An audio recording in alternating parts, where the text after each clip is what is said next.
welcome to my podcast. This is a podcast where I bring you inspirational stories on business and mindset to help you courageously and confidently achieve success beyond anything that you dream possible.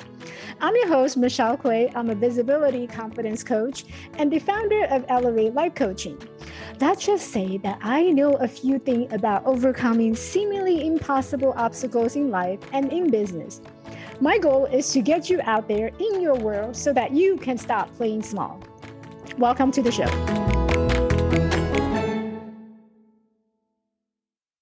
Today, I am excited because I have another amazing guest who's going to join me and share her inspirational stories out on how she courageously and confidently become who she is today.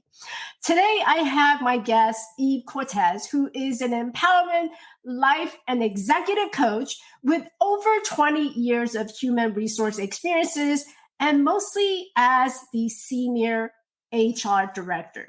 She is the founder of Eve Cortes Coaching, specializing in working with purposeful, driven professional women at all levels, from leading firms to small businesses and solopreneurs.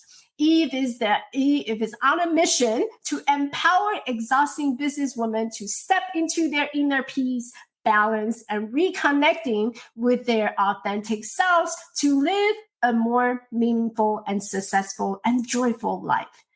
Today, I am really feel honored and privileged to be able to speak to Eve because her light is just so beautifully amazing that I can't wait for you to meet her. So let me bring her on. Hey, Eve. Hi, Michelle. I'm so excited to be here with you. I'm so excited to talk to you. I know our history goes way back on this iPad journey. I don't even remember how you and I were connected. Do you remember? I do. Your Instagram page caught my attention, your messages, and I started following you. And then from there, we just connected. I sent you a message, replied, and we just continued to build on that relationship. And here we are. So that's the power of social media. I know, right? Mm-hmm. And everything that you do, like I discover you have such a great, amazing talent in creating the graphic and talking to, now you have a community for your own. It's called the HR Break Room, right? The HR Break Room, specifically for HR leaders, yes. Yeah. So I'm really curious, Eve, because I think every single one of us have a journey, and I'm wondering, tell us about your journey. How did you get into coaching? Well, I can say my gift is service. I learned from a very early age that I like to serve and I like to help individuals. So that is my passion. And I fell into HR and I never left HR. So as you mentioned, I've been in the HR fields for 20 years and my office just became a revolving door with individuals just seeking information, like how to grow. They're talking about their career path. And I always thought that I was coaching them, but in reality, I was mentoring them. And along my own personal journey, I was dealing with many things in my life. I was the HR director. I was dealing with my family, with my friends. So I had many balls up in the air, and trying to keep them up in the air was overwhelming.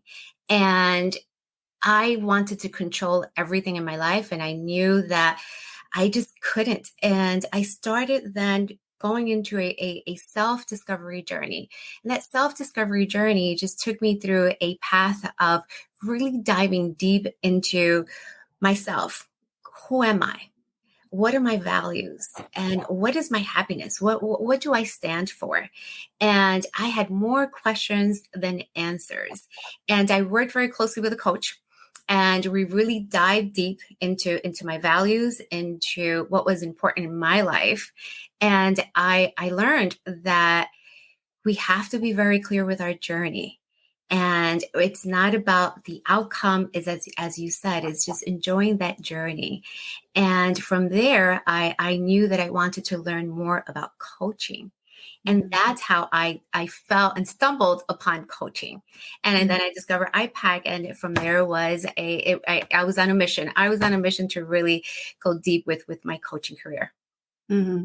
I think one of the things that really stood out for me is how you were describing yourself. You wanted to control a lot of things. And I think being, in that HR world, from what I understand is that, every time I hear HR, they're controlling a lot of different things. They're controlling their employee, they're controlling the relationship between the top and the bottom. So everything is about control, and things need to be within their controls.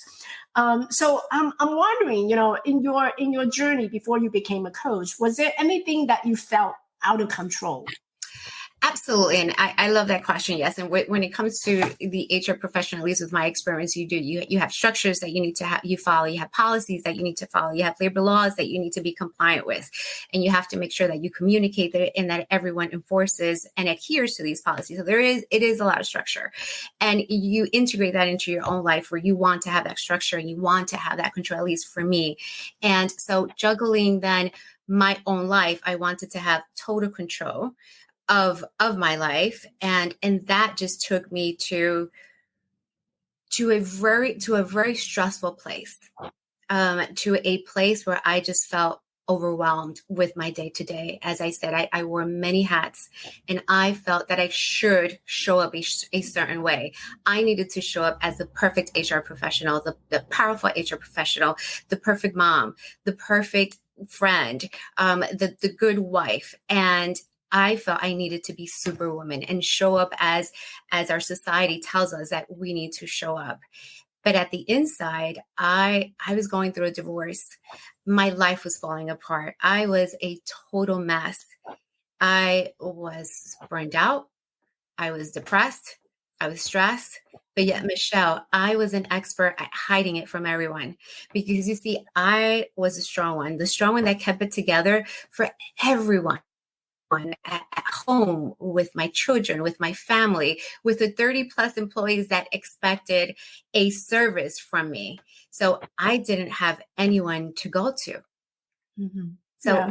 I felt that who was going to help me? And that's why the HR break room was born, because I want to make sure that I do offer a community and a safe space for HR directors as well, where they have that space then where they could come and they could vent, and there is a support system. Mm-hmm. But in that journey, I just felt so lost, and I felt depressed. Mm-hmm. And I always was trying to then have a handle of my situation. I was always looking for things externally. So I realized that when I was looking for happiness, it was it was externally. It was on the other side of a job, on the other side of a relationship or new relationship, across country, and the list goes on, right? Until I really discovered that happiness was just waiting for me to claim it. Mm-hmm. Yeah. So during my self-discovery journey, it was a 5-year discovery journey. I knew that the only thing that I could change was me, was internally, was my mindset, was letting go of control and surrendering and believing that everything was going to turn out correctly. But that's a mind shift. That's a mind shift that it's that support system. And with my coach, I was able then to achieve that mind shift.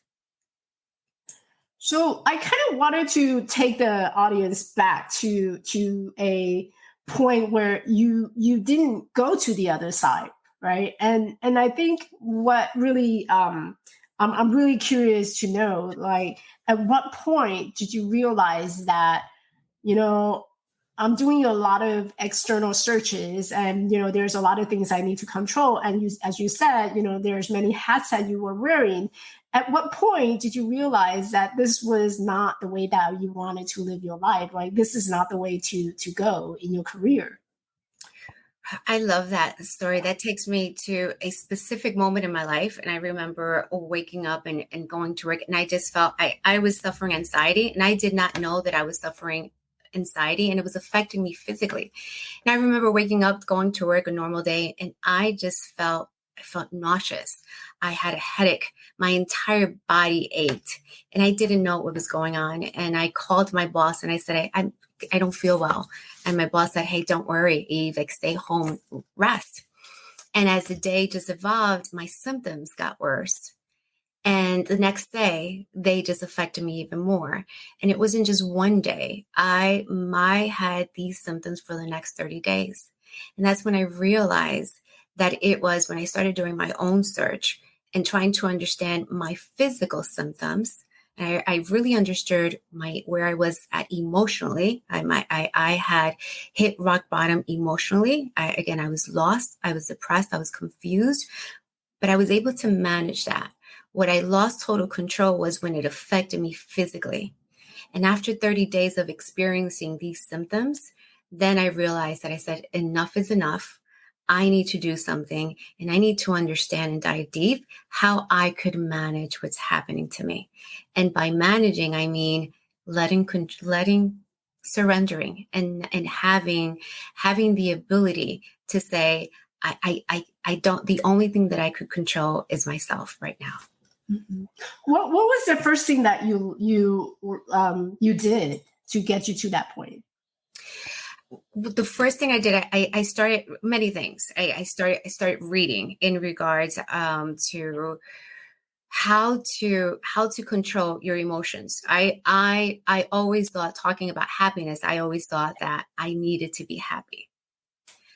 I always thought that if I felt sad, it was unacceptable. So learning about emotions and understanding that you have to honor your emotions, and and not judge your emotions. Sitting with emotions from being very curiosity, or being curious, non-judgmental. And that was the first step towards then in understanding who I was, how I reacted, honoring myself without judgment. That was the first step. Mm-hmm. Yeah. I think what's interesting is that a lot of people in the HR or the professional world that I know of, they don't talk about their feeling. They don't talk about their emotion, because emotion and feelings, those are the things that, well, those are kind of private, right? And when it comes to expressing how we feel, expressing how we our emotion, I want to be seen as someone who is professional, someone who is having things together, like being able to be seen as I have everything together. That is pretty much the perception that a lot of professionals have.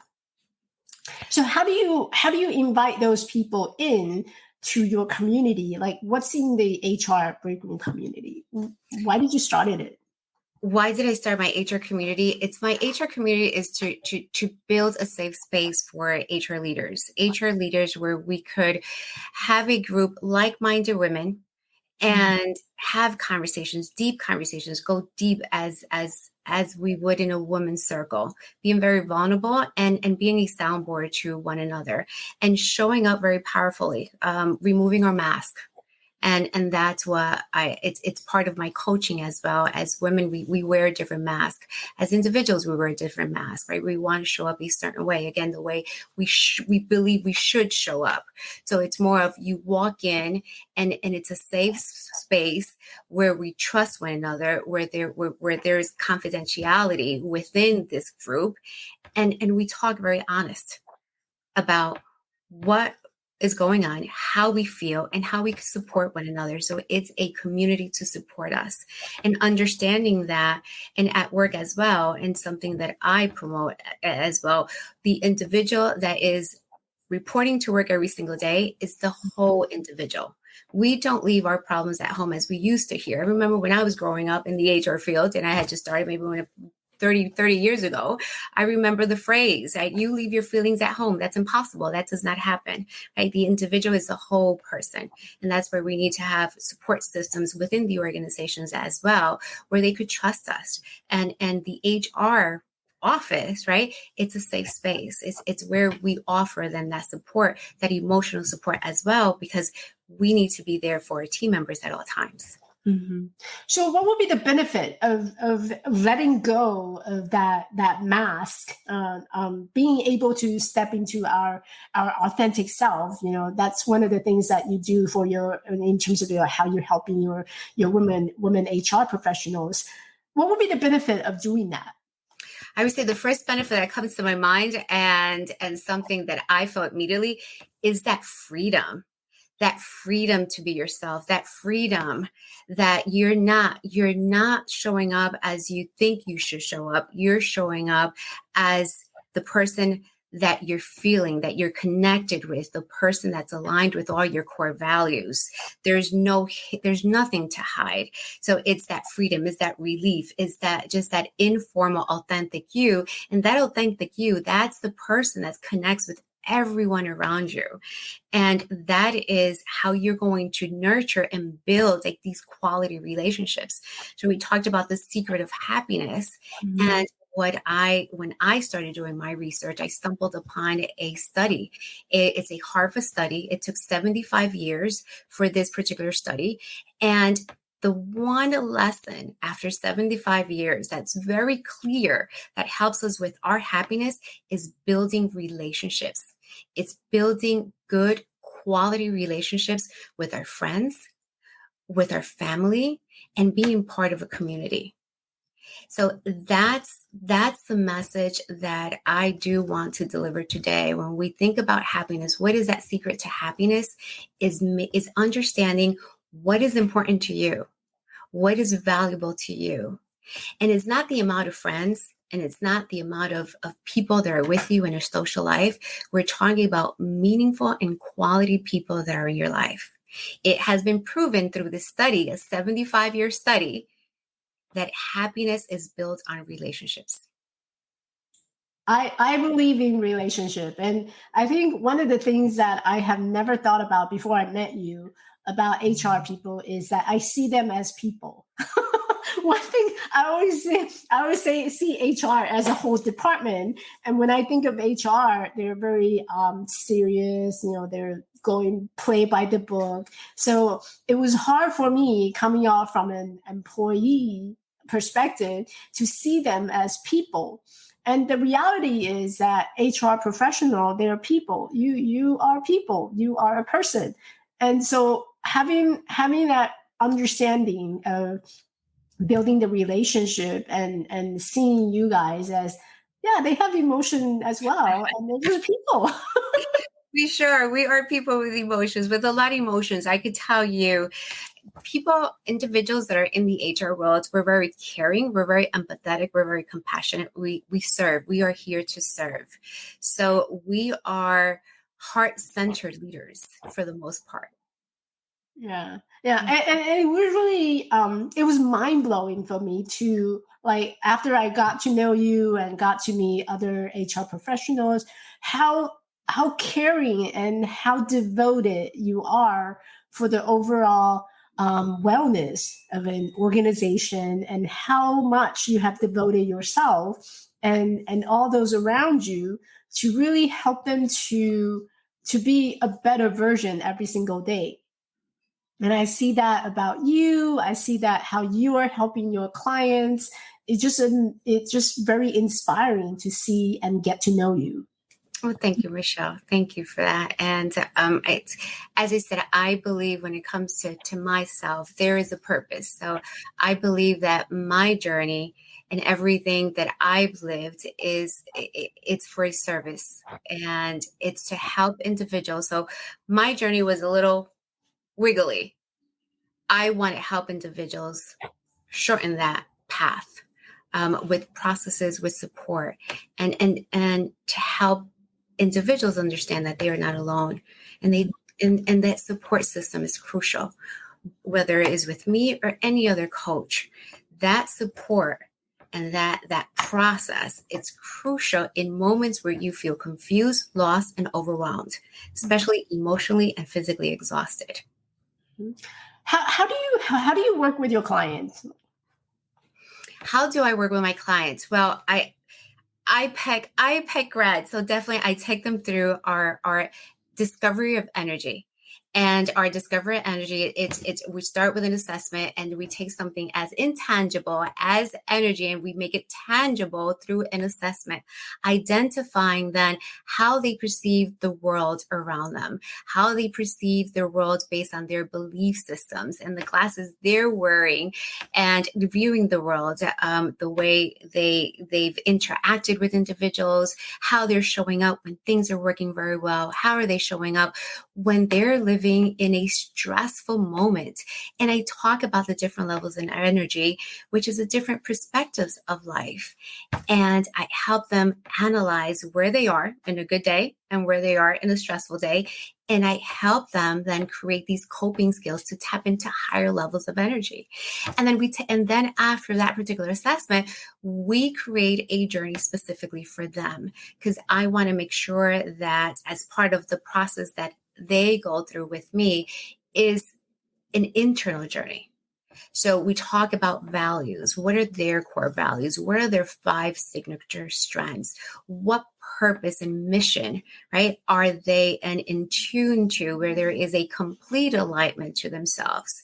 Because at the end of this journey, the outcome is to have a balanced, integrated life, inner peace, alignment to a meaningful life, their career, their business, and at the end, a successful and joyful life. And joyful doesn't mean that everything's going to be happy and perfect every day. Is having then the coping skills to be joyful and happy in the middle of chaos. And that is a process. And those are coping skills that are developed during this process. That's what I live every day. And that's what keeps me in that calm, even in the middle of chaos. Mm. Do you have one of those, so I'm the huge fan of stories, right? Do you have one of those stories where you're walking one day and like it's just a total chaos and suddenly there you go, you found the peace that you need? Do you have one of those? I do. I remember there was a story. I remember just waking up, and I wake up and I look at my cell, and my son had sent me a text like, "Mom, like I need your help for a project." And I woke a little late. So I'm like kind of rushing to make it to work on time. I said, "Okay, well," he says like, "I need this like immediately." I said, "Okay, well, I'll get back to you as soon as possible." As I'm walking out, my mother calls me, goes like, "Ev, like, remember we have an appointment. You have to take me to the appointment." So I'm like, "Oh shoot, I have this appointment that I need to take her today." And when I get to work, I'm walking into the office and see my boss, and he's like, "Hey, Evelyn," because at work they call me Evelyn. "Evelyn, I can't make it to this conference call. Could you just like jump in for me, because it's very important. Like there has to be a representative." And I'm like, "Yeah, sure, absolutely." At that point, I had not learned about my boundaries, and that is part of my coaching process and program as well. I'm like, "Sure, absolutely, I'll jump in." Get into the office, and when I walk into the office, I have the HR manager that says, "Evelyn, we have 2 employees from the F&B department who had just had an altercation, and manager, the director of F&B, they want to fire the employee, but I told them they can't do anything until you arrive." So all this is going on. It's not even 8:00 in the morning. I walk into my office and I close it. I'm like, "What is this? What's going on?" And you know what? I sat down and I practiced my mindfulness, calmness, breathing. Is taking the time to breathe and centering helps tremendously. As much as we hear it, it is a fact. I use it every day when I need to. And it's just living at that present moment in the now, and it does bring calm to your life. It sounds like a total chaos. Total chaos. Total chaos, and you walk into your office and sit down and do mindfulness. I know that one of the things that you've been working on is your mindfulness certification. That is correct. Yes. Yeah. I am excited about the mindfulness certification. So it's a mindfulness and meditation teacher, and I hope to be certified by probably August. So that's going to be also integrated in the group coaching program. And it's, once again, it's a lifestyle. It's understanding how to live in the here and now. And then we always, as individuals, most of the time, we think about the past, and also we worry about the future. And we're always in this constant dilemma and this mind chatter that affects our everyday, and it affects our joyful life. So it's understanding just to live in the present moment and how to honor that present moment and how to bring then that peace in your life. Mhm. And that's what I want most at this stage in my life. I've said to everyone what I want from life, it's a very peaceful and joyful life, just to experience life as it is. Wow. What do you believe is the secret to happiness? The secret to happiness is exactly I love what this particular 75 year study shared. It's making sure that you understand what is important in your life first, nurturing those relationships, because it has proven that it helps you to be happy in your life. And also understanding that it does impact you physically. It has been proven that it also helps the brain. So people with healthy quality relationships are less at a risk of dementia than people that do not. So happiness is creating and having and building and nurturing healthy and quality relationship. That is the first step to happiness. That second step is understanding to focus on what is important in your life. And anything else that's not important, just put it to the side. And the third step is living in the now, living in the present moment. And it is easier said than done. But I do ask people just to look into the now, to read about the here now, to read about mindfulness. Mindfulness is not about a meditation. It's a lifestyle, and it does bring peace and it brings happiness into your life. What is the most important relationship that you're cultivating right now? The most important, I would say, family. Absolutely. Family, my children, my parents are the most important relationship that I value, that I have always been part of my values. They still are, and they continue to be. Beautiful, beautiful. Where can people find you if they're interested in working with you? Oh, well, people can find me. I'm also launching a new program that I decided to announce here, Michelle, with you. My program is called Authentic, Powerful, and Free, and is a mastery to clarity, confidence, and calmness. And it will consist of, it's a group coaching program. It's a 10-week program that consists of 6 modules. And I'm going to launch it most likely in May. But so this is a communication and a pre-launch that you could understand and read more about this group coaching program that I'm absolutely excited about on EveCortes.com, EveCortesCoaching.com. Learn more. If you're interested, please reach out to me and I'll be more than happy to share more information with you. I had the privilege of taking a sneak peek, and I can tell that Eve had put so much time and energy to putting the program together. Like, there's a lot of times, she would text me in the middle of the night, Michelle, what do you think? And she just spent so much time. And, being, dare I say, a control freak like Eve. Yes, and I appreciate your help. She want all the thing that is perfect. She want everything like all put together, ready to go. So you bet that she put a lot of energy and emphasis to this program. So definitely check it out. EveCortesCoaching.com. It's a 10 weeks program, right? That is correct. It's a 10 weeks program. It's an exceptional program. It's a journey that starts with your narrative, your story, and it ends with living a grateful life. So, and it's a journey tailored to each and every individual. And it's a group coaching. It's building that community. As we were saying, one of the secrets of happiness is making sure that you do have a community. So through group coaching, we will create that community for you. We'll meet once a week for 90 minutes once a week, and then it's basically self-study with specific modules and exercises. So yes, it's a very powerful program. I love it. I think one of the things that you and I both share is cultivating that relationship and having a community to be able to bring our values and bring our talents into that community is very important. And I know one of the other things that you're doing is you have this HR break room that you invite HR professionals to come and meet you. When is that happening? So we meet once a month. I bring a speaker, and we had the honor to having you, Michelle, as one of our speakers. That everyone just loved it. So we meet once a month. I do announce it on LinkedIn, and I announce then the topic, the date, and I will be announcing then pretty soon then our next meeting, which will be in April. Mm-hmm.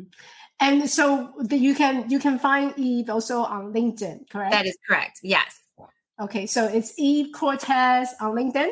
That is correct. It's Eve Cortes on LinkedIn as well. You will find me, and then that's where you'll find like all the postings and all the announcements, invitations to the HR break room. Perfect. Any last word for our audience on the secret to happiness?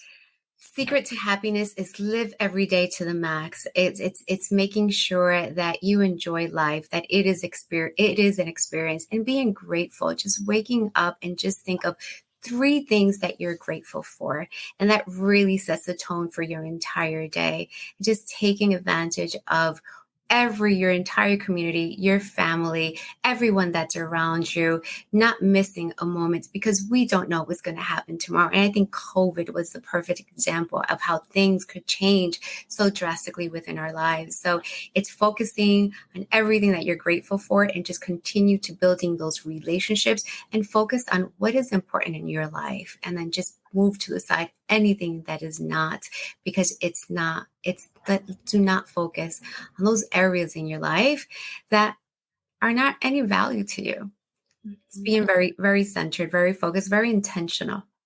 I love it. Living in the present moment, be grateful, and cultivating those relationships that are really important to us. Yes. Yeah. Well, thank you so much, Eve, for coming Michelle, to the show. thank you so much for the invitation.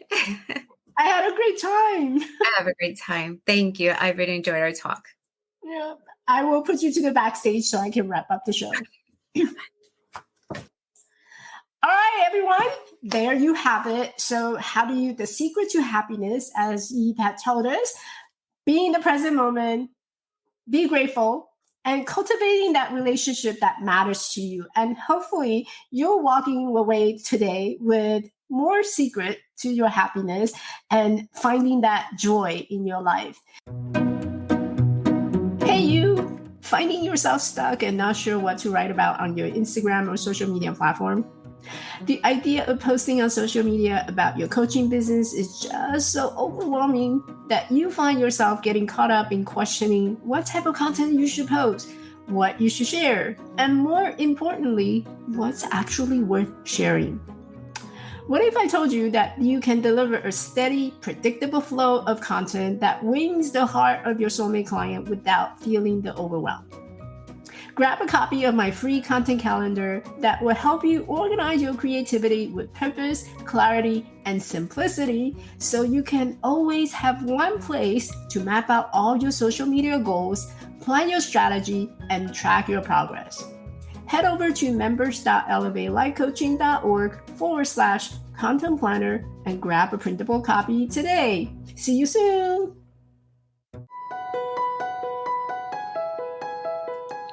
Hey, beautiful. Thanks for listening. Ever feel like you are out in the battle by yourself in this world? I know I did. If you found values from this podcast and you are a woman coach who is ready to launch your coaching career and looking for strategies to get seen, get heard, and get hired, I want to invite you to check out additional resources in launching your coaching business by visiting my website at elevatelifecoaching.org. This show is made possible by listeners like you. I would love for you to support me by subscribing to the podcast on your favorite platform. And don't forget to give me a thumbs up and a heartfelt review. See you at my next tea party. Bye now.